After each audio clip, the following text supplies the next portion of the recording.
नमस्कार, Saroj cooking world मराठीमध्ये आपलं स्वागत आहे. आज आपण गाय व म्हैस व्यायल्यानंतर 2-3 दिवसाचं जे दूध असतं त्या दुधापासून सुंदर अशी बंगाली मिठाई करणार आहोत. हे अतिशय पौष्टिक असं हे दूध असतं. तुम्ही कुठे मिळालं तर नक्की ट्राय करा. चला तर मग आपण तयारीला लागू. ते दूध मी गाळून घेतलेलं आहे आणि एका जाडबुडाच्या पातेल्यात मी गॅसवर हे गरम करणार आहे. गरम करताना आपल्याला सतत 10 ते 15 मिनटं हे हलवून घ्यायचं आहे. कुठेही न थांबायचं आहे, कारण दूध खाली लागू द्यायचं नाही आपल्याला. म्हणूनच आपण जाडबुडाचं पातेलं घेतलं आहे आणि गॅस आपल्याला मोठा ठेवायचा आहे. तर तुम्ही बघू शकता इथे मी हे दूध चांगलं ढवळून घेते. हे आपोआपच ह्याचं पनीर बनणार आहे. ह्याच्यात आपल्याला लिंबू वगैरे काहीच घालायचं नाही. तर तुम्ही बघू शकता 10-15 मिनटानंतर हे दूध आपलं आता पनीर बनायला लागलेलं आहे, फाटलेलं आहे.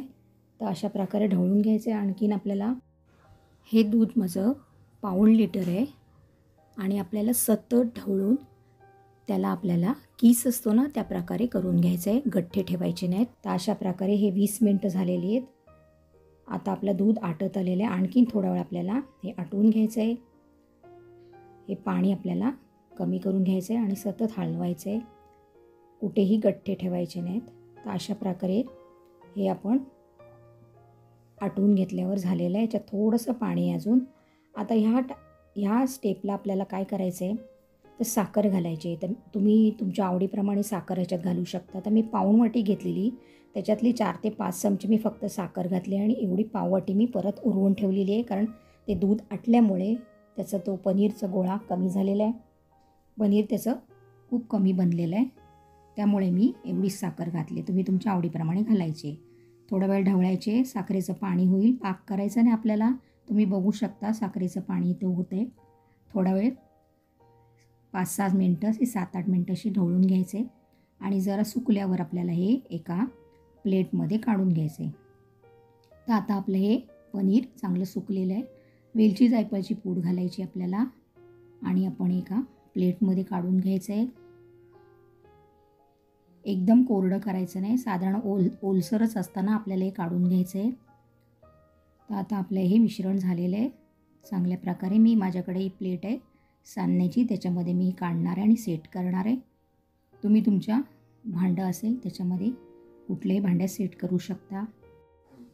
ही प्रक्रिया आपल्याला एकदम झटपट करून घ्यायची आहे. तर अशा प्रकारे काढल्यावर आपल्याला हे असंच चमच्याने दाबून प्लेटमध्ये प्रेस करून चांगलं व्यवस्थित असं वड्या पडतील असं लावून घ्यायचं आहे. घट्टसर असं दाबून तुम्ही बघू शकता मी अशा प्रकारे हे लावून घेतलेलं आहे. तुम्ही याचे पेढेसुद्धा बनवू शकता आणि द्रोण मिळतात ना पेपरचे, त्याच्यामध्ये पण ठेवू शकता संदेश टाईप. तर मी इथे बदाम पिस्ता घालत आहे. तुम्ही नाही घातलं तरी चालेल. याला कुठल्याही आणखीन गोष्टींची गरज नाही. असंच हे छान लागतं. तर अशा प्रकारे वाटी घेऊन चांगलं प्रेस करून घ्यायचं आहे. थोडा वेळ सेट झालं की सुरीने नुसते आपल्याला असे भाग पाडून घ्यायचे आहेत, कारण नंतर सुकल्यावर ते पाडायला जमत नाही. तर असे नुसतेच भाग पाडून घ्यायचे आणि आपल्याला आता ही 2-2.5 तास किंवा 3 ताससुद्धा सेट केली तरी चालेल, कारण लवकर सेट होत नाही. फ्रीजमध्ये सेट करून घ्यायची आहे. तर अशा प्रकारे मी आता सुरीने त्याला कट दिलेले आहेत आणि आता मी 2-2.5 तास फ्रीजमध्ये ठेवणार आहे. तुम्ही बघू शकता किती छान प्रकारे आपली मिठाई तयार झालेली आहे. तर मी आता हे कट दिलेले पीस काढून घेते डिशमध्ये आणि सर्व करते. डिशला तूपसुद्धा लावलं असतं तरी चाललं असतं, पण मी लावलं नाही कारण ह्याच्यात ऑलरेडी तूप तयार होतं आणि त्यामुळे त्याला काढायला इझी पडतं, एवढं काय जड पडत नाही. तर अशा प्रकारे मी हे सगळे पीस असे काढून घेते, कारण अजून सेट व्हायला पाहिजे होती थोडा वेळ. तर सुंदर प्रकारे आपली ही बंगाली मिठाई बनवून तयार झाले चीक दुधापासून. तर बघू शकता खूप सुंदर रवाळ असं टेक्स्चर आलेलं आहे तिला. तुम्ही पण नक्की ट्राय करा. कुठे तुम्हाला हे चीक दूध खरवस जर मिळाला तर तुम्ही त्याच्यापासून अशी सुंदर मिठाई तयार करू शकता घरच्या घरी. तर रेसिपी कशी वाटली लाईक शेअर सबस्क्राईब करा. सरोज कुकिंग वर्ल्डला पुन्हा भेट द्या.